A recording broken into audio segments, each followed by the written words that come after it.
આજના અમારા વક્તા શ્રી પ્રવીણ દરજી. તેઓએ 1965થી 1967 દરમિયાન મોડાસાની આર્ટ્સ કોલેજમાં ગુજરાતી શીખ્યું હતું. 1967માં તેઓ લુણાવાડા કોલેજમાં પ્રોફેસર તરીકે જોડાયા અને નિવૃત્તિ સુધી ત્યાં જ સેવા આપી. તેઓએ 1 વર્ષ સુધી યુનિવર્સિટી બુક પ્રોડક્શન બોર્ડના અધ્યક્ષ તરીકે પણ સેવા આપી હતી. તેઓએ ગુજરાત સાહિત્ય અકાદમીના સાહિત્યિક સામયિક શબ્દસૃષ્ટિનું સંક્ષિપ્તમાં સંપાદન કર્યું. તેમનો પીએચડીનો થીસીસ, જે નિબંધ સ્વરૂપ અને વિકાસ અને બીજા બધા નિબંધો પ્રકાશિત થયા હતા. તેમને એવોર્ડ જે પ્રાપ્ત કર્યા છે તેમને સંસ્કાર એવોર્ડ, હરિઓમ એવોર્ડ, સંસ્કૃતિ ગૌરવ એવોર્ડ, અનંતરાય રાવલ ટીકા એવોર્ડ, સંસ્કૃતિ એવોર્ડ, કલા ગુર્જરી એવોર્ડ, સંસ્કાર ચંદ્રક, વિઠ્ઠલભાઈ પટેલ સુવર્ણચંદ્રક, પ્રેમાનંદ સુવર્ણચંદ્રક, ધનજી કાનજી ગાંધી સુવર્ણચંદ્રક અને ડાયાભાઈ પટેલ સુવર્ણચંદ્રક, આટલા બધા એવોર્ડ એમને પ્રાપ્ત કરેલા છે. તેઓને 2011માં કુમાર સુવર્ણચંદ્રક પણ મળ્યો હતો. ભારત સરકારે તેમને 2011માં સર્વોચ્ચ નાગરિક તરીકેનો પદ્મશ્રી એવોર્ડથી સન્માનિત કર્યા હતા. આવા બહુમુખી પ્રતિભા ધરાવતા એવા પ્રવીણભાઈ દરજીને આપની સમક્ષ રજૂ કરતા ગૌરવની લાગણી અનુભવું છું. ગુજરાતી ભાષા પ્રેમીઓ અને જે મારા સમાન ધર્માઓ છે એ બધાની સાથે મને આજે કનેક્ટ થવાનો, મારું જોડાણ થવાનો જે એક મોકો મળ્યો છે એ માટે હું સૌ પ્રથમ આપ સૌ સમક્ષ મારો આનંદ પ્રગટ કરું છું. એક રીતે તો હું બોલું અને તમે સાંભળો એમાં મને રસ ઓછો છે, પણ આપણે બંને સાથે ચાલીએ, સાથે અવાજને ઝીલીએ અને સાથે પ્રતિક્રિયાઓ મનોમન પણ થતી રહે અને એ પ્રતિક્રિયાઓ આગળ વધતી રહે તો મને લાગે છે કે એવા શબ્દોની ક્યાંક કશે કિંમત જરૂર થાય. તો આજે એક વિશેષ યોગનો દિવસ છે. એક તરફ વિશ્વ કવિતા દિન છે. આજે 21 માર્ચે વિશ્વ કવિતા દિન છે અને બીજી બાજુ આપણે આપણા સમયને આપણે કઈ રીતે જોઈએ છીએ અથવા તો આપણો સમય આપણને કઈ રીતે જુએ છે, આ બંને બાજુ વિચારણીય છે. અને સાથે સાથે કવિઓ, ચિંતકો, ફિલસૂફો સમયને કઈ રીતે જોતા આવ્યા છે, પોતપોતાના સમયને, એ બધું પણ કવિતા મારફતે ઘણું બધું સમજાય એવું આજનો વિશ્વ કવિતા દિન છે. મિત્રો, વિષય આપણે અને આપણો આજનો સમય, મને લાગે છે કે સમય નિરવધિ છે. સમયને કોઈ સીમા નથી. સમયને આપણે ખાનામાં પૂરીએ છીએ, સમયને આપણે ક્યાંક દેખિત કરીએ છીએ, પણ સમય તો નિરંતર વહેતો સમય છે, નદીની જેમ વહેતો રહે છે. અને છતાં હું એમ કહું કે આજનો સમય, આપણો સમય, ત્યારે એનો એક વિશેષ અર્થ છે. મને યાદ આવે છે બરાબર 2020ની 6મી માર્ચે હું જુનાગઢમાં હતો. ગયે વર્ષે 3 દિવસ ત્યાં અધ્યાપકોને ભણાવવાનું હતું અને 6મી માર્ચ પછી 9મી માર્ચ સુધીમાં હું ઘરે આવું છું અને ઘરે આવીને જે સમાચાર મને મળે છે કે કોરોના આવી રહ્યો છે અને ગંભીર પ્રકારનો કોરોના છે, અને પછી ત્યાંથી આવીને તરત મેં મારી જેટલી અસાઇનમેન્ટ હતી એ રદ કરી અને લગાતાર આજે 2021 માર્ચ 21મી તારીખ સુધી હું લગભગ ઘરમાં રહ્યો છું. આ 1 વર્ષ સુધી ઘરમાં રહ્યો એ મારો સમય છે, એ તમારો સમય પણ છે. આ 1 વર્ષ ઘરમાં રહ્યો તો 1 જ વર્ષ છે, પણ મને લાગે છે કે 1 વર્ષનો બોધ નહીં, આખા યુગનો બોધ. આ યુગ બોધ એમ કહું છું. ત્યારે જે લોકો સંવેદનશીલ છે, સમય સાથે જે અમુક પ્રકારે જીવવા ટેવાયેલા છે એ લોકોને ખ્યાલ આવશે કે આ એક આખું વર્ષ એક રીતે યુગબોધનું વર્ષ હતું. 1869 હું ઘણા બધા વર્ષો પહેલાની વાત કરું છું. કેથેરાઇન નામની એક કવિત્રીએ 1869 એના સમયમાં થોડીક મહામારી હતી અને એ મહામારીમાં એને કાવ્ય લખ્યું. પણ આશ્ચર્ય થશે કે 1869 લખેલું એ કાવ્ય 1919-20 પુનર્મુદ્રિત થાય છે, ફરીથી છપાય છે. અને પછીના 100 વર્ષ એટલે કે 2020-21 એ આખા જગતમાં કાવ્ય પ્રચલિત થાય છે. આ પ્રસંગ ખૂબ કારણસર નોંધું છું કે 1869 લખાયેલું કાવ્ય 1919-20 પુનર્મુદ્રિત થાય છે અને 2020-21 આપણા સમયમાં એ ઘરે ઘરે વંચાય એવો કશોક અર્ક એમાં છે અને એ રીતે એની ખ્યાતિ બધી છે. તો શું છે આ કેથેરાઇનનું કાવ્ય? એને પોતાના સમયમાં જે સંકેતો કરેલા, જે અવળસવળ થયેલી મહામારી દર 100 વર્ષે 1920, 2020 અને તે પહેલા 1869 એ જે વર્ષો એમાં જે મહામારી લોકોએ જોઈ છે, લોકોએ જીવનને જે તહન સહન થતું જોયું છે, લોકોએ જે રીતે જીવનને નષ્ટ ભ્રષ્ટ થતું જોયું છે, જીવન આખું શીર્ષાસન કરી રહ્યું હતું, જીવન કડરભૂસ થઈને તૂટી પડતું જોયું છે, જીવન જે વિસ્તરેલું એ આટોપાઈ જતું જોયું છે, જીવનને જે સીમા નહોતી એવું જે માનતા હતા એ લોકોને થયું કે અરે જીવન તો સીમાબદ્ધ છે. જે લોકો એમ ઈશ્વરના નામે, ધર્મના નામે, મનુષ્યના નામે અને બીજા અનેક ને નામે પોતાની રીતે જીવન જીવતા હતા એ બધું એમની પાસેથી છૂટવાઈ જાય છે.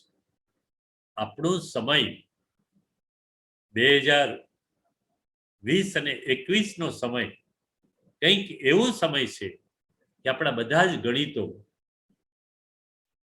અવળા પડવા મળ્યા. આપણે એમ થાય કે શું છે આ બધું? જુદી જુદી સમયની તો ખેવના કરી ચિંતકોએ, વિચારકોએ, પણ આ ભાઈ એમ કે છે 1869 કે હા અમે ઘરે બેઠા છીએ. આપણે સૌ પણ આ વર્ષે ઘરે બેઠા, પણ અમે ઘરે બેસીને એકબીજાને મળવાનું શીખ્યા, એકબીજાના દિલમાં દેવું કેમ પ્રગટાવવું એ અમે ઘરે બેસીને શીખ્યા, એકબીજા જુદું જુદું થોડુંક વાંચતા શીખ્યા અને વાંચતા શીખ્યા તો એમાંથી મને જીવન જુદી રીતે વિસ્તરતું લાગ્યું. સમય તો થંભી ગયો હતો, સમય તો અમને તહન સહન કરી નાખેલો, પણ અહીં અમે જે વાંચવાનું શરૂ કર્યું ઘરમાં બેસીને, માતા પિતા, પુત્ર પુત્રી, પત્ની પતિ એ બધા સાથેનો જે સહયોગ રચાયો, એ સહયોગ જીવનની એક નવી મહેક લઈને આવે છે. તમે જુઓ કે પાર વિનાની વિપત્તિઓ આવી આપણી સામે અને હજુ પાર વિનાની વિપત્તિઓ આવી શકે એવી સંભવિતતાઓ છે આપણી સામે, અને છતાં આપણે જીવનની રડ છોડવાની નથી, જીવન જીવવાની હોઠ છોડવાની નથી. આ મનુષ્યને ઈશ્વરે આપેલું વરદાન છે કે મનુષ્ય હારવા માટે નથી જતું. એટલે હમણાં જ એક તાજેતરમાં એક કવિએ સરસ આપણા સમયની કવિતા કરી, જેને હું આપણો સમય કહું છું કે હા હવે ક્લાસરૂમમાંથી સીધા ઝૂમ ઉપર પહોંચી ગયા છે. આપણે ક્લાસરૂમમાંથી સીધા ઝૂમ ઉપર પહોંચી ગયા છે. આપણે ગોબરમાંથી સેજ સાયબર સુધી પહોંચી ગયા છે. આપણે બ્લેકબોર્ડ ઉપરથી સીધા આપણે વ્હાઇટ બોર્ડ તરફ વળી ગયા છે. વર્ચ્યુઆલિટી તરફ આપણે વળી ગયા છે, એક્ચ્યુઆલિટી છોડીને આપણે આ ચેટ તરફ વળી ગયા છે. મુંગારિયાવાની વાત કરતા હતા, હવે આપણે બોલતા થઈ ગયા છે. તમે જુઓ કે આપણા સમયનો કવિ પણ એમ કહે છે, આપણા સમયનો ચિંતક પણ એમ કહે છે, આપણા સમયનો વિચારક પણ એમ કહે છે કે આ તારે, એ કવિતામાં પેલો કવિ વારંવાર કહે છે, તારે તારી જીદ છોડવાની નથી. આ બધું અઘરું છે જીવવાનું. આ રીતે તું જીવીશ કે કેમ એ પ્રશ્નો છે, અને છતાં તારે જીવન છોડવાનું નથી, જીવનને તજવાનું નથી. જીવન અઘરું હોવા છતાં તારે એમાં કોઈક ને કોઈક રીતે છોડ્યા વિના આગળ વધવાનું છે. તો આપણી સામે આવો એક નવો લિબાસ જીવનનો આવ્યો છે, એક નવો ચહેરો આવ્યો છે જીવનનો, કે જેની આપણે કદી કલ્પના નહોતી કરી. બુદ્ધિ એના જમાનામાં એવું કહ્યું, કલ્પના કરો એના જમાનામાં, એનો પણ સમય હતો, એને પણ આપણા જેવા કોઈ વિષય વિશે વક્તવ્ય આપ્યું હતું, અને આપ્યું હતું હકીકતમાં. ત્યારે એને એમ કહ્યું કે ક્ષણમ વિદ્વાંશ્રિય, આ જીવન શું છે કે છે, આ જીવન શું છે, આપણો સમય શું છે. તો એને કહ્યું કે ક્ષણમ વિદ્વાંશ્રી, એક ક્ષણમાં નાશ થઈ જવાનો છે. તો માણસે એનો કિમિયો શોધ્યો, બુદ્ધિ આપણને એનો કિમિયો બતાવ્યો છે કે ક્ષણમ વિદ્વાંશ્રી એટલે શું. તો બુદ્ધે તરત કહ્યું કે વહેતી નદી જુઓ તમે. બુદ્ધે તરત એમ કહ્યું કે વહેતી નદી જુઓ છો તો એની સાથે સાથે તમે વૃક્ષ પણ જોવો છો. બી એ ટ્રી, અને એમ કહ્યું બી એ ટ્રી, એક વૃક્ષ બની જાઓ તમે, એક વહેતી નદી બની જાઓ. સમય વિશે તમારો વિભાવ બદલાઈ જશે. બી એ ટ્રી આ હું નથી કહેતો, આ બુદ્ધ કહે છે કે એક વૃક્ષ બની જાઓ, એક નદી બની જાઓ, વહેતા રહો, વહેતું રહેવું પડશે. આપણે 2020 અને 21માં બુદ્ધ પાસેથી એના ચરણોમાં બેસીને આપણા સમયને પામવું પડશે કે અમારે વહેતા રહેવું છે, અમારે અટકવું નથી. અમે અટકીએ એવી જાણસ નથી, અમે મનુષ્ય છીએ, અને અમે મનુષ્ય છીએ એટલે અમને ઈશ્વરે બનાવ્યા છે, ઈશ્વરે એની ગરજે બનાવ્યા છે, કારણ કે અમે એને ભજવાના છીએ, એ અમોને ભજવાનો છે. અમે પરસ્પર આશ્રિત છે. જર્મન કવિ રિલ્કે કહેલું એક વખતે, બહુ મોટો કવિ જર્મન ભાષાનો, એને કહ્યું કે અરે ઈશ્વર, તું આખો દિવસ બધાને મળી મળીને આવીશ ને થાક્યો પાક્યો હશે, અને તારા પગ પણ દુખતા હશે, તે વખતે તારા પગની મોજડીઓ કોણ કાઢી આપશે? તે વિચાર કર્યો છે? તારા થાકી ગયેલા પગની મોજડીઓ તો હું જ કાઢીશ કે છે એમ કે. તો ઈશ્વર પણ મનુષ્યાશ્રિત છે, અને મનુષ્ય પણ ઈશ્વરાશ્રિત છે. તો આપણે એક નવો મર્મ બોધ શીખ્યા છે કે જીવન ક્ષણ વિદ્વાંસ છે, ક્ષણ વિદ્વાંસ છે, ક્ષણમાં નષ્ટ થાય એવું છે, પણ આપણે એથી માર્ગ કાઢવાનો છે. મેલોના કરીને એક બહુ જ મોટો ચિત્રકાર, જો કલાકાર, કવિઓ, ચિત્રકારો કેવી કેવી રીતે સમયને આપણી સામે રજૂ કરે છે, કેવી રીતે પ્રસ્તુત કરે છે. એને ચિત્ર તો 1962માં દોર્યું હતું, 1962માં ચિત્ર દોર્યું, પણ આશ્ચર્ય થશે કે એને ચિત્ર નીચે એવું લખ્યું હતું કે લાઈફ ઇન 2022, લાઈફ ઇન 2022, 2022નું જીવન. કલ્પના કરો, જે માણસે મિલાને 1962માં ચિત્ર દોર્યું છે, અને ચિત્રને એવું શીર્ષક આપ્યું ને કે 2022નું જીવન. ચિત્રમાં શું છે? જે સમયની વાત હું કરું છું, જે સમયમાં આપણે જીવવા માંગીએ છીએ, એને 2022 વિશે કલ્પના કરી. જેમ કેથેરાઈને 1869માં કલ્પના કરી અને 2020 અને 21માં સાચી પડી, એમ મિલોને જે કહ્યું, વિશ્વના એક મોટા શહેરની વાત એને કરી, એક મોટો સ્ટ્રીટ છે, આખો ભરચક સ્ટ્રીટ છે, ચારે તરફ ત્યાં આખા સળંગ રસ્તા ઉપર બાઇક જ ગોઠવેલી છે બધી, અને ટ્રાફિક જામ થઈ ગયું છે, અને એની સાથે દુકાનો ઉપર બોર્ડ મારેલા છે કેટલાક. એમાં એક બોર્ડ એવું વંચાય છે કે we are with you for ever, અમે તમારી સાથે છીએ, વિથ યુ ફોર એવર.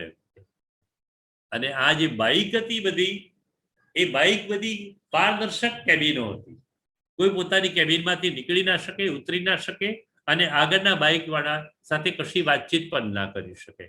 કલ્પના કરો કે અમે તમારી સાથે છે એવું બોર્ડ મારેલું હોય, તમારી સાથે કાયમ માટે છે એવું બોર્ડ મારેલું હોય, અને છતાં એ આપણને હાસ્યાસ્પદ લાગતું હોય, કારણ કે અહીંયા બાઇકની અંદર ટ્રાફિકમાં જામ થઈ ગયેલા માણસો કોઈ કોઈને કશી મદદ કરી શકે એમ નથી, કોઈ કોઈને સંદેશ પાઠવી શકે એમ નથી. બધાને આગળનો માર્ગ ખોળવો છે અને આગળનો માર્ગ મળતો નથી. કેમ રોકાયો છે એની કોઈને ખબર નથી. પેલું બોર્ડ આપણું અટહાસ્ય કરે છે કે હું તમારી સાથે છું. ચિત્રકાર કશું કહેતો નથી. જુઓ, ચિત્રકારે માત્ર એટલું લખ્યું કે આ 2022નું જીવન. તો જે માણસે 1962માં એવું વિચારેલું આપણા માટે 2022નું, તો આપણે તો ખરેખર અત્યારે 2020-21માં જીવી રહ્યા છીએ જીવન. તો શું કહેવું છે કલાકાર? ફરીથી હું એક વખત કહું કે જે બુદ્ધિ ક્ષણ વિધ્વંસી કહ્યું એ અહીંયા એ છે કે તમે તમારી સાથે છો કે તમારી સાથે કોઈ બીજું કોઈક છે એનો વિચાર કરો. આપણો સમય આપણને એ તકાજો કરે છે. આપણો સમય એક આખું વર્ષ એ તકાજો કરે છે કે આખરે તો તમારું સત્ય જે છે. રૂસો ઘણી વાર કહેતા બેક ટુ યોર લાઈફ, એમ કે ટુ યોર સેલ્ફ. તમે તમારા જીવન તરફ પાછા પડો. You are the only person of your own friend. તમે તમારા મિત્ર છો. તો આ કોરોનાએ મહામારી આપણને શીખ્યું. બરાબર, લાશોની લાશો કીટમાં બંધાયેલી જતી હોય, માણસનું નામ પણ ગુમ થઈ ગયું, માત્ર નંબર જ રહ્યા ઉપર. અને કોની લાશ છે, ક્યાં થાય છે, કેવી રીતે મળે છે, નથી કોઈના મુખમાં ઘી હોમાતું કે નથી તુલસી પત્ર કે નથી ગંગાનું જળ ત્યાં કોઈ મૂકાતું. માત્ર ને માત્ર ત્યાં કોઈક ઇતર માણસો છે અને શબનો નિકાલ કરે છે. આપણે એ દ્રશ્યો જોયા છે. આપણે આપણા સમયમાં એ દ્રશ્યો પણ જોયા છે કે હજારો મજૂરો પગે ફોલ્લા પડી ગયા, 2-3 દિવસના ભૂખા ચાલીને પોતાના વતન તરફ જતા હતા. અને વતન જવા માટે ગાડીઓ ચૂકી જતા હતા તો ચાલીને જતા હતા.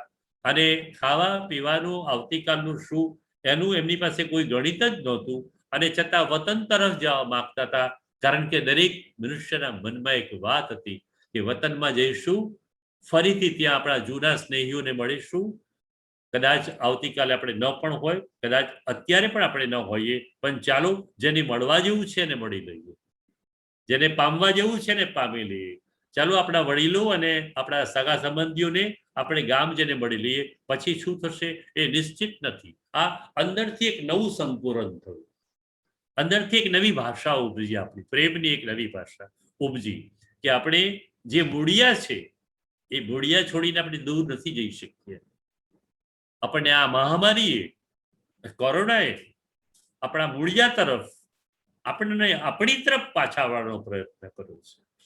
એટલે જે ચિત્ર છે પેલું 2022નું ચિત્ર કે આ લાઈફ છે, એમ કે તમે પારદર્શક કેબિનમાં છો અને કેબિનમાંથી તમે બીજાને જુઓ છો પણ તમે એને કશું કરી શકતા નથી. એ તમને મદદરૂપ નથી થતો. રસ્તો બંધ છે અને બોર્ડ તમારું અટહાસ્ય કરે છે કે હું તમારી સાથે સદાના માટે છું. પણ ખરેખર આપણી સાથે સદાના માટે કોણ છે? જે ભીતરથી જોડાયેલું છે. એ ભીતરથી જોડાયેલાઓને ફરીથી સ્મરણ કરવાનું છે, ફરીથી એ દિશા તરફ આપણે વળવાનું છે. તો આ આપણો સમય છે. જે કેથરાઈને કર્યું, જે વિલોને કર્યું, એ આ એક સમય છે આપણો.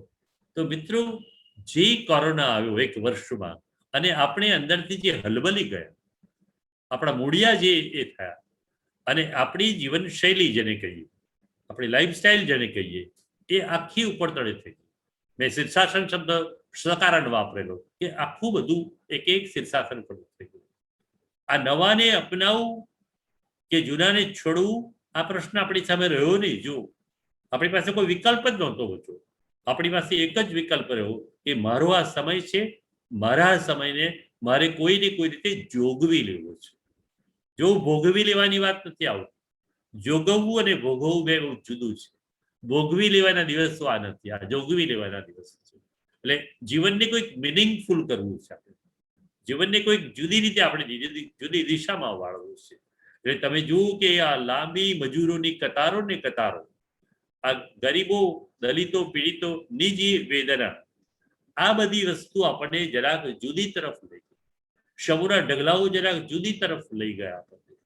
અને જીવન વિશેનો આપણો આખો જે વિભાવ છે એ આ મેં કહ્યું કે માત્ર એક વર્ષની પણ એક યુગબોધ જેવો વિભાવ થઈ ગયો. એટલે તમે જુઓ કે શિક્ષણ આખું બદલાઈ ગયું. આપણી નવી શિક્ષણ નીતિ આવી, રાષ્ટ્રીય શિક્ષણ નીતિ આવી, આપણે એનો અમલ કરવા જઈ રહ્યા હતા અને એટલામાં તો કોરોના આવી ગયો અને કોરોનાએ આપણા શિક્ષણના આખા જ મૂલ્યો જ બદલી નાખ્યા. શાળાઓ બંધ, કોલેજો બંધ અને ઘરે શિક્ષણ થઈ ગયું. ઘરે ઓફિસ આવી ગઈ. હવે મિત્રોને મળવાનું દૂર થઈ ગયું. કોલેજના મિત્રોને પણ મળવાનું, શાળાના મિત્રોને મળવાનું પણ રહ્યું નહીં. હવે ઓનલાઈન શિક્ષણ છે, ઓફલાઈન નથી રહ્યું, ઓનલાઈન થઈ ગયું છે. આ એક નવી ચેતના સાથે આપણે જીવવું પડશે. જો યાદ રાખીએ આપણે એમાં કે આ નવું કેટલું સૂટ છે, અનુકૂળ છે, કેટલું પ્રતિકૂળ છે, એ વિચારવાનો સમય ઈશ્વરે આપણને નથી આપ્યો. આપણને એટલો જ સમય ઈશ્વરે આપ્યો છે કે આ તને આપેલો સમય છે, તું એને કઈ રીતે યુટિલાઇઝ કરે છે. તારે એને યુટિલાઇઝ કરવાનો છે, તારે એનો મિનિંગફુલ એને બનાવવાનો છે. તો આપણે મિનિંગફુલ તરફ બનાવવા તરફ એને વળ્યા. ઘણા મિત્રોએ અમિતાભનું કોણ બનેગા કરોડપતિ જોયું હશે. ઘણા લોકો દર શનિ રવિવારે સંગીતના કાર્યક્રમો પણ ટીવીમાં જોતા હશે. મને લાગે છે કે એમાં પહેલી વાર કર્મયોગીઓ આવ્યા. પહેલી જ વાર આ બંને કાર્યક્રમોમાં કર્મયોગીઓને લઈ આવ્યા, જીવન યોગીઓને લઈ આવ્યા, શ્રમિકોને લઈ આવ્યા. વચ્ચે વચ્ચે કોઈ આખા ઇન્સિડન્ટ મૂકતા હતા. આ એક નવી પહેલ છે. આપણે માસ્ક પહેરીએ એટલા માટે કે આપણે તો બચીએ, પણ માસ્ક પહેરીને બીજાને પણ બચાવીએ. આ થોડુંક પોઝિટિવનેસ જ્યારે કહીએ, એક નવો વિચાર પણ આપણને સ્ફુર્યો કે ના, હું જીવું અને બીજો પણ થોડોક જીવતો હોય તો મને એનાથી શું વાંધો હોય. ઉલટાનું એક સારું છે, એક સહયોગ રચાશે. તો આપણે આ દિવસોમાં આ બધું ક્ષણમ વિધ્વંસી જીવન છે એ જાણી ચૂક્યા. જે બુદ્ધે ત્યારે કહ્યું હતું એ સવેડા જાણી ચૂક્યા હતા. આપણે અત્યારે આખું, એટલે એક રીતે તો મને લાગે છે કે આ મહામારી એને કઈ રીતે લઈએ, આપણે અભિશાપ રૂપે લઈએ, વરદાન રૂપે લઈએ, કે કોઈ ઉત્સવ રૂપે લઈએ, પણ it's a big training centre. Big training centre, એક મોટું ટ્રેનિંગ સેન્ટર છે.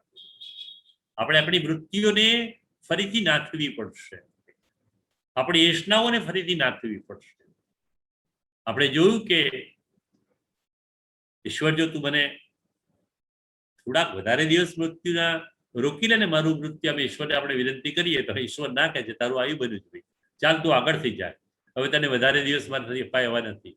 પેલો કે છે 1 દિવસ તો આપો, મારી પાસે 10 કરોડ છે, આપી દઉં. પેલું ના પાડે છે, અરે એ 2 કલાક તો આપો, તમને હું બીજા 10 કરોડ આપી દઈશ, મારી પાસે દાગીના બધું જ છે. તો કે ના, સમય નથી, એટલો નથી. તો શું કરો છો? તો છેવટે પછી પેલો ખૂબ કરગરે છે, એ મને તમે એક પત્ર તો લખવા દો મને, બસ એટલું આયુષ્ય આપો મને. એક પત્ર લખતા લખતા મને બહુ અડધી મિનિટ કે 1 મિનિટ થશે, વધારે નહીં લાંબો પત્ર લખું. અને પેલો જરાક યમરાજને દયા આવે છે કે એક અડધી મિનિટ તો આપવું એને, ચાલ. એને કહ્યું કે અમારે ત્યાં ભાઈ પૈસા લેવડ દેવડ નથી, અહીંયા નીચે પ્રેક્ટિસ ચાલતી હશે, પણ અમારે ત્યાં ઉપર પ્રેક્ટિસ નથી ચાલતી, એટલે કે લેવડ દેવડની વાત ના કરશે. તો કે શું? ત્યારે કહે છે કે બસ તને અડધી મિનિટ આપું છું, એને લખી દઉં પત્ર. એને અડધી મિનિટમાં પત્ર લખ્યો. જો આપણા સમયનો પત્ર છે. તેને લખ્યું કે હું તો અબજો પતિ છું. પછી મને ખબર એવી હતી કે હું મૃત્યુને પાછું ઠેલી ઠકી શકું, એટલે હું આ કરવાનો છું, તે કરવાનો છું, આ કરીશ, તે કરીશ, પુણ્યદાન કરીશ, પછી બધા મોટી મહેલા તો બાંધવાની છે, ફલાનું ઢીકડું, તે ઘણું બધું એને લખ્યું અંદર પત્રમાં, એક પાનામાં. પણ મને ખબર પડી કે મારી પાસે જે કંઈ છે એની કોઈ કિંમત નથી. 1 સેકન્ડ પણ ઈશ્વર વધારે આપતો નથી. 1 સેકન્ડનું પણ આખા જીવન કરતા ઘણું મોટું મૂલ્ય છે. અને મને આજે સમજાયું છે, એટલે હું જે ભૂલ્યો એ તમે કોઈ ન ભૂલશો, એટલા માટે હું આ પત્ર લખીશ. મને લાગે છે કે આ આપણો સમય છે, આપણો સમય છે. આપણને નિર્ભ્રાંત કરી દીધા છે. આપણા સમયે આપણને એકદમ નિર્ભ્રાંત કરી દીધા છે કે તું ભ્રાંતિઓને છોડી દે. ભ્રાંતિઓમાં ક્યાં સુધી જીવીશ? આ કાળ છે. મહાભારતને યુધિષ્ઠિરને પૂછ્યું કે સૌથી ખતરનાક વસ્તુ શું છે? યુધિષ્ઠિરને વિચાર કરીને જવાબ આપવો પડ્યો હતો, કારણ કે એને પોતાના ભાઈને બચાવવો હતો અને જવાબ સાચો પડવો હતો. તળાવમાં ડૂબી ગયેલા ભાઈઓને વારાફરતી એક એક પ્રશ્ન ઉત્તરથી બચાવવાના હતા. અને યુધિષ્ઠિરે કહ્યું કે સૌથી કપરી બાબત આ સમય છે કે છે. સૌથી કપરી બાબત આ સમય છે. કાળની કઢાઈમાં આ ઈશ્વર બધાને ભૂંજી નાખે છે, શેકી નાખે છે કાળની કઢાઈની અંદર. આપણે 2020માં કાળની કઢાઈમાં શેકાઈ ગયા. બિલકુલ આપણી નજરે આપણે જોયું. આપણા સગાવાલાઓને જતા જોયા, આપણા માતા પિતાને, પુત્રીને, પિતાને, સંતાનોને છોડીને જતા રહેતા જોયા. સંબોધનો તકલાની જે અંદરનો માહોલ છે એ આપણે જાણી ચૂક્યા કે આખરે તો આપણે સત્ય છે. ઋષુનું વાક્ય મેં એટલા માટે શરૂઆતમાં કર્યું કે તમે તમારી જાત તરફ વળો. આ એક મહાપર્વ છે, મહામારીનું મહાપર્વ છે. જાત તરફ વળો. હું મારા સિવાય કોને કેટલાને સુખી કરી શકું છું એ કદાચ એમાંથી સમજ જાગે છે. મારે શું કરવું છે, શું કરવું જોઈએ, કદાચ વાત એમાંથી જાગે છે. આપણે એક સાથે બે કામ નથી કરી શકીએ. આપણે મનમાં એટલા બધા ભૂસા ભર્યા હતા, મનમાં એટલા બધા વિચારો આક્રાંત થઈને અંદર મૂકી રાખ્યા છે. આપણે ખરા ખોટા સાંભળેલા, બિનજરૂરી ડસ્ટબિન જેવા અનેક મગજને ડસ્ટબિન બનાવી દીધું છે. એટલે એક તત્વજ્ઞાનનો મોટો પ્રોફેસર તો બહુ સરસ બોલે. જૈન પાસે જાય છે, જૈન સાધુ પાસે જાય છે. મારે કંઈક શીખવું છે જીવન વિશે, મારે મારા સમય વિશે જાણવું છે. હું જે સમયમાં જીવું છું એ સમયને કેમ સમજી શકતો નથી. જૈન સાધુએ કહ્યું એ તો આરામથી સવારના પોરમાં પોતાના બગીચામાં છોડને પાણી રેડી રહ્યા હતા. એ પાણી રેડતા રેડતા સાંભળતા હતા પેલા પ્રોફેસરને, મને જૈન કથા કહો કે છે, સારી ઉપદેશ આપો. સાધુ કહે હા જરૂર આપું, બેસો. થોડી વાર થઈ એટલે સાધુ કે છે આપણે ચા પીએ પછી આપણે વાત કરીએ. 2 વાડકા લઈ આવ્યા સાધુ. એક વાડકામાં એમને એમની ચા ભરી દીધી. પ્રોફેસર ચારે તરફ જોતા હતા કે આ સાધુ તો મને શું કહેવાનો હતો, કારણ કે એનું મન તો વાંચનથી તરબતર હતું, લોકોની વાતોથી તરબતર હતું, અને એના સમયની જે ઘટનાઓ બની હતી એનાથી તરબતર હતું. પણ ઘટનાઓમાં ઓગળી શકે નહોતા. જીવન પાસે પહોંચી ન શકાય. જીવન કર્યું પણ જીવન વન જ રહ્યું, જીવન ના બની શક્યું. એટલે પેલા સાધુએ પોતાનો વાડકો ભરી દીધો અને પ્રોફેસર આજુબાજુ જોતા હતા એટલે પ્રોફેસરના વાડકામાં એમને ચા રેડવા માંડ્યો. તો એમને તો ધાર ચાલુ જ રાખી. એટલે પ્રોફેસર કહે છે અરે અરે અરે સાધુ મહારાજ, આ તો વાડકામાંથી બધી ચા નીચે ઢોળાવવા માંડી. અને પછી સાધુ મહારાજ હસી પડ્યા. પ્રોફેસર સાહેબ, તમારે આ ચા વધારે ઢોળાય એવું લાગે છે? તમારો કપ જ છલોછલ ભરેલો છે, હું શું નવું આપીશ કે છે. તમારો કપ ખાલી નથી કે છે, તમારો કપ ખાલી નથી એટલે હું શું કરું કે છે. જેનો કપ ખાલી હોય ને હું કશું આપી શકું. આ તો છલકાઈ ગયો કારણ કે તમે અંદરથી ભરેલા છો. આપણે આપણા સમયમાં અંદરથી એવા ભરેલા જ છીએ કે ખાલી કરવાના સમય વખતે ખાલી ના કરી શકાય. ગીતાનો પાઠ રોજ કરીએ છીએ, તેન ત્યક્તેન પુંજિતાની વાતો કરીએ છીએ, ઘણું એના વિશે વાંચીએ છીએ, પણ તજવું સહેલું નથી. પેલી અમે નાના હતા ને ત્યારે ચોપડી એક ઇનામમાં મળતી હતી. એમાં કહેતા હતા કે વાણિયાને કહ્યું કે એક જ વરદાન માંગ. વાણિયો હોશિયાર કે એક જ વરદાન માંગવાનું તો જરા વિચાર કરીને માંગવું પડે, કારણ કે ભગવાનને છેતરવું હોય કે નાની સોની વાત નથી.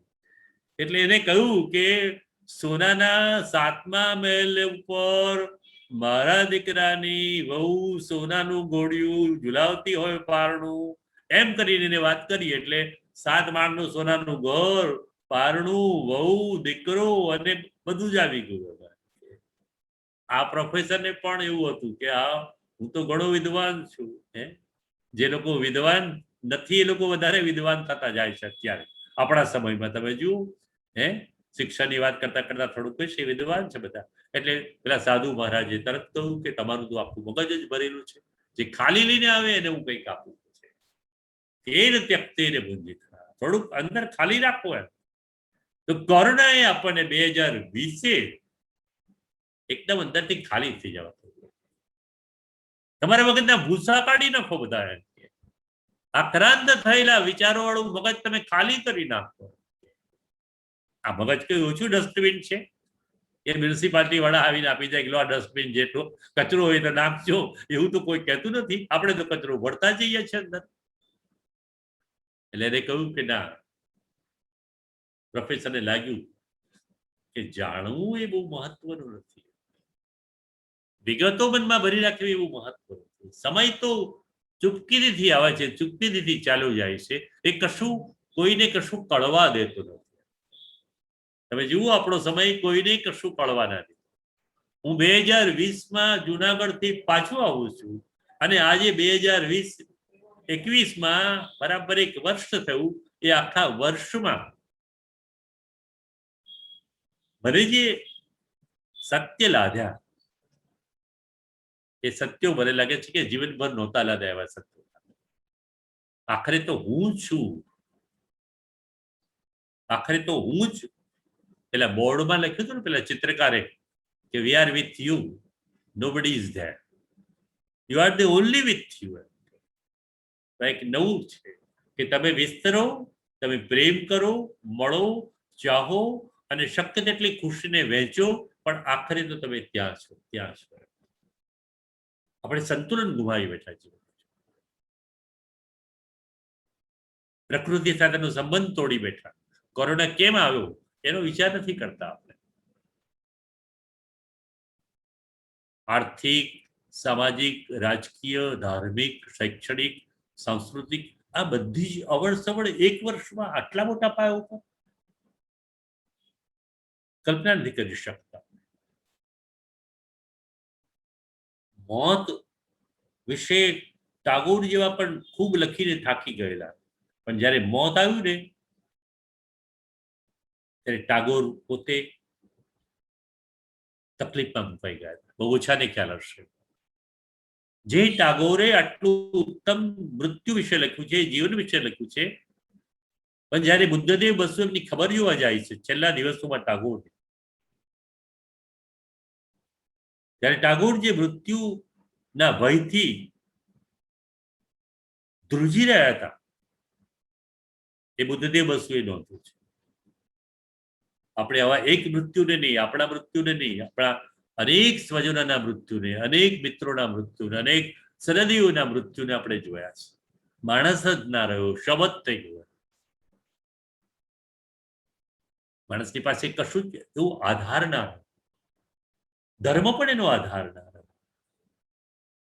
આપણે ધર્મથી સામે છેડે અધર્મ તરફ વળી ગયા. આ ફરીથી ધર્મ તરફ વળવા માટેની એક યોગ રચાયો છે. ફરીથી ધર્મ તરફ, કે ધર્મ શું છે?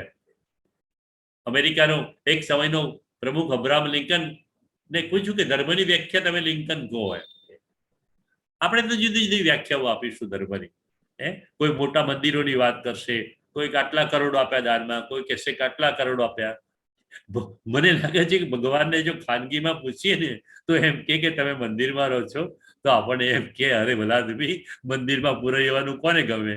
મંદિર તો મારી જેલ છે, હું તો મહેલમાં રહેવા વાળો છું, અને મહેલ તો મારો પ્રકૃતિ છે, હું તો પ્રકૃતિમાં પડેલો માણસ છું. મને તમે આ જેલમાં ક્યાં બાંધો છો? ઈશ્વર આવું કે એમ કે. પણ હજુ આપણે સત્ય સમજ્યા નથી. આપણા સમયનું સત્ય આ છે. આપણા સમયનું તો આ સત્ય છે. ધારણાત ધર્મ, મનુષ્યને ધારણ કરો. એક સિનેમામાં કામ કરનારો માણસ સોનુ સૂદ, તમે નામ સાંભળ્યું હશે. સોનુ સૂદનું નામ સાંભળ્યું હશે તમે. એને મનમાં રામ વસ્યો. જો મંદિર તો એ છે, એનું હૃદય મંદિર થઈ ગયું. હજારો માણસોની મજૂરોની કતારોમાં એને પોતે પૈસા આપીને ટિકિટો લઈ આપી અને એમને ગામોમાં મોક્યા. એમને ખાવાના દિવસો સુધીના પ્રબંધ કર્યો. આ ઈશ્વરને એના હૃદયમાં વસવાનું ગમ્યું, ઈશ્વર એનો રસ્તો પડ્યો. આપણે તેમ સમજીએ છીએ કે મંદિરમાં જઈએ, મસ્તક ટેકવીએ એટલે આપણો ધર્મ પૂરો થઈ ગયો. ધર્મની એક સામેછડાની વ્યાખ્યા ઈશ્વરે આપણને આપી દીધી. આપણા સ્વાસ્થ્ય વિશે એક નવી વ્યાખ્યા ઈશ્વરે આપી દીધી કે હવે તમે શરીર અને મન બંનેને શુદ્ધ રાખો. મન પણ શુદ્ધ રાખો. સ્વચ્છતા માત્ર હાથ ધોવાથી આવે છે એવું નહીં, હૃદય પણ ધોવું પડે છે. હૃદય પણ ધોવું પડે છે. આ હૃદય ધોવાનો ઉત્સવ ચાલી રહ્યો છે. મિત્રો માફ કરજો, પણ હું આને ઉત્સવ એ રીતે કહું છું કે હૃદય ધોવા માટેનો આટલો ઉત્તમ સમય આપણને અગાઉ ક્યારેય ઈશ્વરે આપ્યો હતો. આ હૃદય ધોવાનો સમય છે. શિક્ષણની ચારે તરફ જે બોલબાલા હતી, રિસર્ચની, સંશોધનોની, એ શિક્ષણ આજે વર્ગોમાંથી સીધું ઘર તરફ જતું રહ્યું છે. એના પ્રશ્નો છે બહુ આપણી પાસે. માર્ગ આપણને હજુ સૂઝ્યા નથી. માર્ગ ખોળવા પડશે. જે કંઈ ચાલી રહ્યું છે એ બહુ તરણો ઉપાય છે. ચાલી રહ્યું છે એ ખોટું છે હું નથી કહેતો, પણ તરણો ઉપાય છે. આપણને કશું મળ્યું નથી તો એક તરણું મળ્યું છે તો લઈ લીધું છે અત્યારે. પણ આપણે ફરીથી બાજી ગોઠવવી પડશે. જીવનને ફરીથી આપણે જોવું પડશે. આપણે હવે એક નિશ્ચિત રૂપે એક નવા જીવનને, એક નવી ક્ષિતિજને જોવી પડશે. તમે જુઓ, ગઈકાલ સુધી આપણો ઈશ્વર જુદો હતો. આજે નાની નાની નર્સ હોય, ચોથા વર્ગની કર્મચારી હોય, સ્મશાનમાં શબ બાળતા હોય, એને માટે પણ આદરથી જોતા થઈ ગયા. કારણ કે એ લોકોએ માનવતાનું કામ કર્યું છે. એ લોકોએ માનવતાનું કામ કર્યું છે. એમને કોરોના થયા નથી જાણ્યું. જો શબ બાળનારાઓનું વારંવાર પેપરમાં હોય છે કે એ લોકોને કોરોના નથી થયું. કેમ થયું હશે કોઈકને, આપણે જાણતા નથી, પણ નથી થયું વારંવાર આવે છે. જો નિયતિ ક્યાં લઈ જાય છે માણસને, કેવી કેવી રીતે માણસની કસોટી કરે છે. આપણે એને આદરથી જોતા થયા, નર્સને, ડોક્ટરને આદરથી જોતા થયા. અપવાદો ઘણા હશે, પણ આપણે તો નિયમ તરીકે તો એ છે કે માણસનો દ્રષ્ટિકોણ બદલાવે. મારે કેવું, આપણો દ્રષ્ટિકોણ બદલાય એ મોટી વાત છે. આપણા સમયમાં આપણો સમય આપણને ટૂંપણું શીખવે છે, ન્યૂનતાઓ શીખવે છે. તો બીજી તરફ આપણો સમય આપણને વધારે બૃહદ, વધારે વ્યાપક, વધારે વિશાળ હૃદયના થવા માટે પણ આપણને શીખવે છે. તો એ મોટી બાબત છે. આપણે મારે જગતમાં જીવવું પણ છે અને જગતની શરતે જીવવું છે, અને પાછું મારે સફળ પણ થવું છે. એવી બેવડી નીતિથી આપણે જીવન હારી જીવીએ છીએ. મોટા ભાગને તો ખાવું, પીવું, ઊંઘવું ઉત્તમ રીતે, એટલે જીવન ત્યાં પરિસમાપ્ત થઈ જાય છે. કેટલાકને એનાથી જુદો અર્થ હોય છે, બીજાને વળી એનાથી કંઈક જુદો અર્થ હોય છે. પણ સાદી વ્યાખ્યા તો હોય છે. અબ્રાહમ લિંકનનું મેં હમણાં કહેતો હતો કે જે કામ કરું છું એમાં મને આનંદ થાય છે, ધર્મ છે. જે કામ હું કરું છું એક આનંદ થતો જાય અને બીજાને એનાથી આનંદ મળતો જાય તો એને હું ધર્મ કહું છું. તો આ ધર્મ છે જે હું કરું, બીજો એનો લાભ પણ મળે, બીજાને પણ એનો આનંદ થાય. એ રીતે આખર વાત. આપણે પ્રકૃતિ સાથેથી આજના સમયને ઓળખવામાં પ્રકૃતિ તત્વોને ભૂલી ગયા છે. શિક્ષણ, આર્થિક બેહાલી, આ બધા મુદ્દાઓ તો બહુ જ ચવાઈ ગયેલા છે, એટલે હું એની વાત વારંવાર નથી કરવા માંગતો. પણ એની સાથે પ્રકૃતિનો પ્રશ્ન બહુ સંકળાયેલો છે. પ્રકૃતિ તરફથી આપણે મોહ ફેરવી દીધું. આ પ્રકૃતિ તરફથી મોહ ફેરવી લીધું, એનું પારાવાર નુકસાન આપણે ભોગવી રહ્યા છીએ. વર્ડ્સવર્થે એના સમયમાં એમ કહેલું, વિક્ટોરિયન યુગમાં, જ્યાં હજુ તો મશીનો આવી રહ્યા હતા, બધા ઉદ્યોગો વિકસી રહ્યા હતા, વિકાસની બધી વાતો થઈ રહી હતી, અને ત્યારે વર્ડ્સવર્થે એવું કહેલું કે હા ભાઈ હા, ઉદ્યોગો બહુ ખુલ્લા ફાલ્યા છે, વિકાસ ઘણો થઈ રહ્યો છે, પણ તમોને વહેતી નદીના જલના તરંગોમાંથી જે છંટકાવ થાય અને એમાંથી જે શાંતિ મળે છે એની વાત કોણ કરશે કવિ સિવાય? કે અરે તમે એ તો સમજો કે તમારા વાડામાં ફૂલ થયું હોય અને ફૂલ ડોલતું હોય અને સુગંધ ફેલાવતું હોય અને તમે એની તરફ જવા ન ઈચ્છતા હો અને છતાં તમારે ત્યાં જઈને ડોક્યું કરવું પડે એવું હો, અને હાથમાં લઈને કહેવું પડે, વાહ વાહ કેટલો સરસ ગુલાબી રંગ છે અને સુગંધ તો સી છે. આ તમને કોણ સમજાવશે? એમ કે તમને પેલો કવિ સમજાવશે. અરે આજે તો હું બહાર બેઠો તો બારીમાં, અને એક પવનની જકોર આવી, અને પવનની જકોરમાં જે આખું શરીર પુલકિત પુલકિત થઈ ગયું. મને એમ થયું કે ચાલ મારા વતન ભારતમાં જતો રહું. એમ કે આજે અમેરિકામાં મારો પગ નહીં રહે, એમ મારે ભારત જવું પડશે. ભારતનો મારો ગામડાનો પવન છે એ મને આજે બોલાવી રહ્યો છે. આવું કોણ કરશે?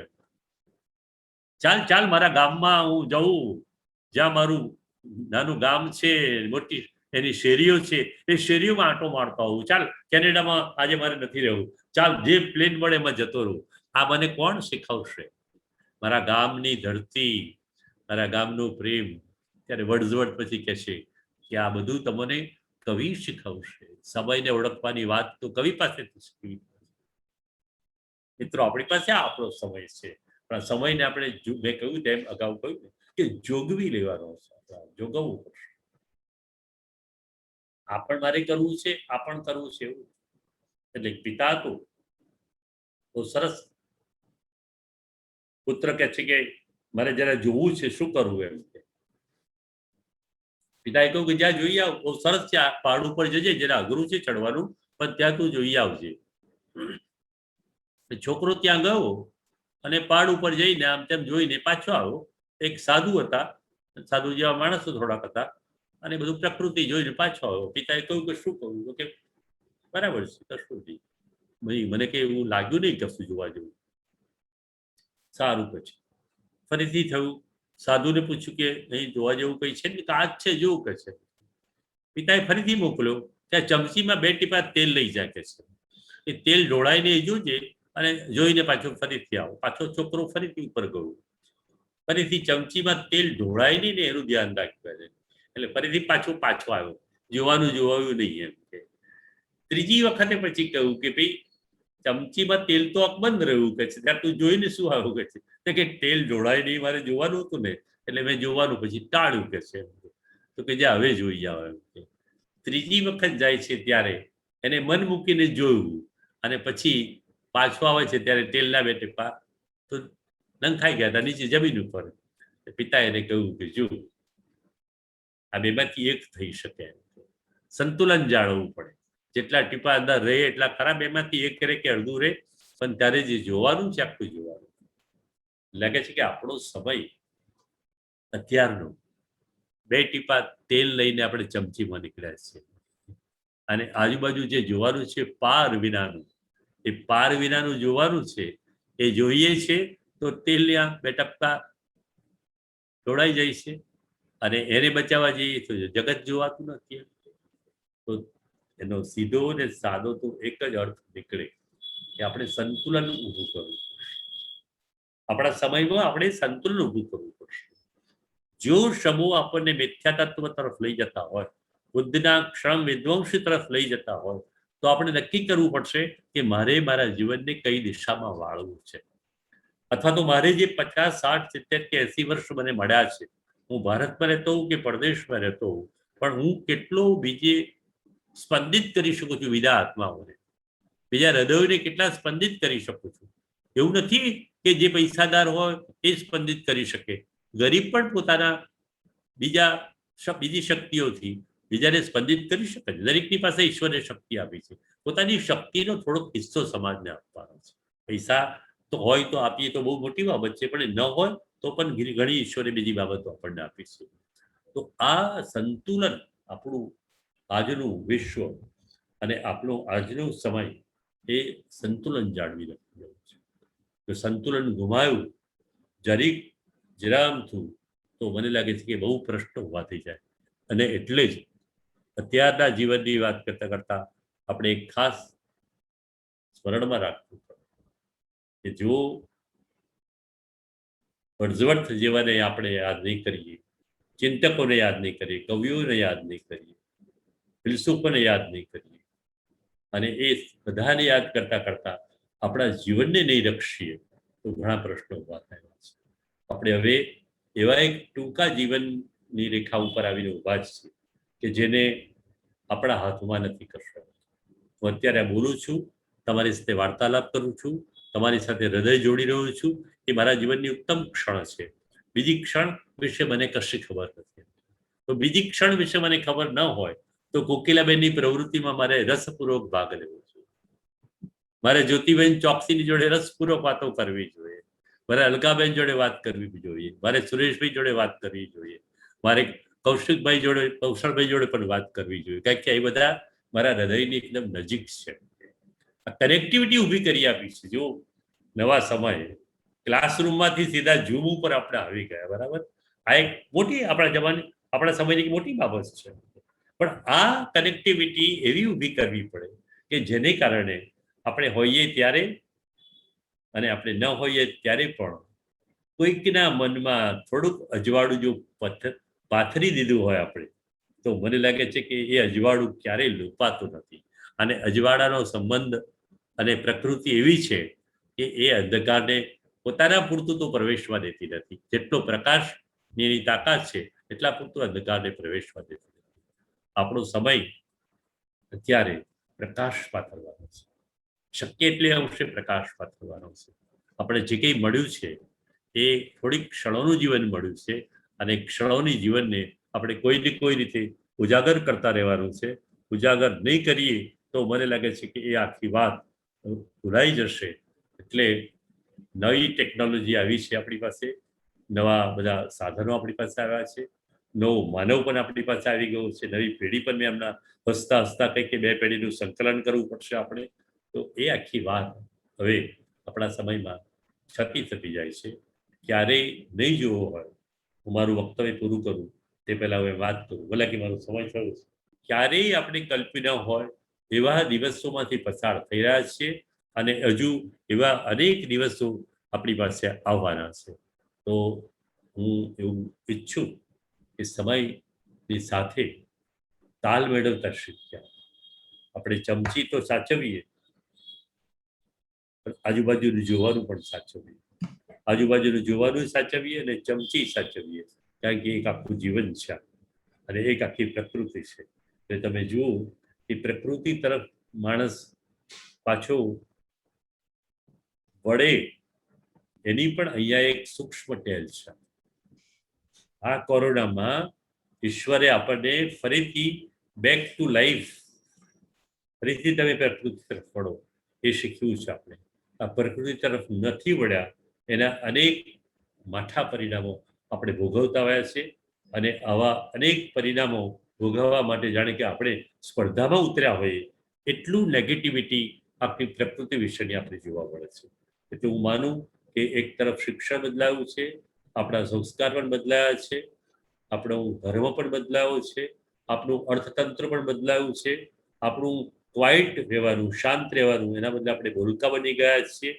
આ બધી વસ્તુઓ કેટલીક માઇનસમાં પણ જાય છે, કેટલીક પ્લસમાં પણ જાય છે. અને માણસ પોતાની સાથેનું ઇન્ક્લિનેશન એટલું બધું ઓછું થતું ગયું છે. અને એટલે મેં શરૂઆતમાં કહ્યું કે આપણે આપણી જાતને પામવાની છે. આપણે આપણી જાતને પામવા માટેનો એક મોટો અવસર ઈશ્વરે સુલભ કરી આપ્યો છે. મને લાગે છે કે એ કરતા કરતા પોતાને પામતા પામતા આપણું અંદરનું જે એક વિરાટ તત્વ, એક વિરાટ સત્વ જે અંદર છે એને ઓળખીએ તો તે દિવસે પેલી ચમચી અને પ્રકૃતિ બંનેનું બેલેન્સ આવશે. માત્ર આપણે ઓળખતા છે અંદર એક વિરાટ આત્મા બેઠું છે આપણો, ઈશ્વરનો અંશ છે. કોઈ પણ માણસ હોય, માણસે માત્ર જાગૃત કરવાનો છે. આ જાગૃત માટેના, જાગૃતિ માટેના આવા દિવસો આવ્યા છે. તો એ દિવસો તરફ આપણે વળીએ, આ દિવસોનો ઉપયોગ કરીએ. સુરેશભાઈએ જે મારા વિશે કહ્યું એના કરતાં મારે સુરેશભાઈને એ કહેવું જોઈએ કે હવે આપણે બધાએ જાગૃત થઈ જવું પડશે. કોણ કઈ ભાષા વાપરે છે મેં કહ્યું ને, પહેલા આપણે વી વેર એકચ્યુઅલી ક્વાઇટ, એમ કે રતન તાતાની આગળ જમશેદજી તાતાથી માંડીને બધા ક્વાઇટ માણસો બધા હતા. એમ કે હવે બધા બોલ બોલ બોલ બોલ કરવાનું. એમ કે શંખનો અવાજ નીકળે છે પણ શંખનું પરિણામ આપણને મળતું નથી.